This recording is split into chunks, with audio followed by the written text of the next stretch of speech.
ଦେଖନ୍ତୁ ଯୋଉ ଅଭିଯୋଗ ଆସିଲା ଆମର ପିଆରଆଇ ମେମ୍ବର୍ସ ମାନେ କଲେ ଏ ଅଭିଯୋଗର ସତ୍ୟତା ଅଛି। ବିଶେଷ ଭାବରେ ସରକାରଙ୍କ ତରଫରୁ ଅତୀତ ଦିନରେ ଯୋଉ ପ୍ରୋଜେକ୍ଟ ଗୁଡିକ ଟେକଅପ୍ କରାଯାଇଥିଲା ବ୍ଲକ ଜରିଆରେ କିଛି ପୂର୍ଣ୍ଣାଙ୍ଗ ହେଇଛି, ଅନେକ ଅନଗୋଇଂ ଅବସ୍ଥାରେ ଅଛି, କେତେକ କାମ ଆରମ୍ଭ ହେଇନାହିଁ ଏବଂ ଆହୁରି ନୂଆ ପ୍ରକଳ୍ପ ଗୁଡିକୁ ମଧ୍ୟ ଆମେ ପୁଣି ଟେକଅପ୍ କରିବାର ଆବଶ୍ୟକତା ଅଛି।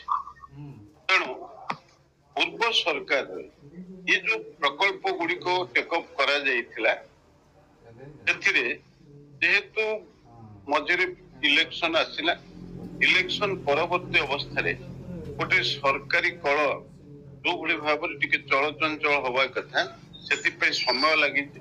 ତେଣୁ ଏ ଦୃଷ୍ଟିକୋଣରୁ ଏ ଯୋଉ ପଞ୍ଚାୟତ ସମିତି ମିଟିଂ ଦୀର୍ଘ 4 ମାସ ପରେ ହଉଛି, ତେଣୁ ସେ ଦୃଷ୍ଟିକୋଣରୁ ଯୋଉ ତାଗିଦା ରହିବା କଥା ସେ କଥା ହେଇପାରି ନାହିଁ।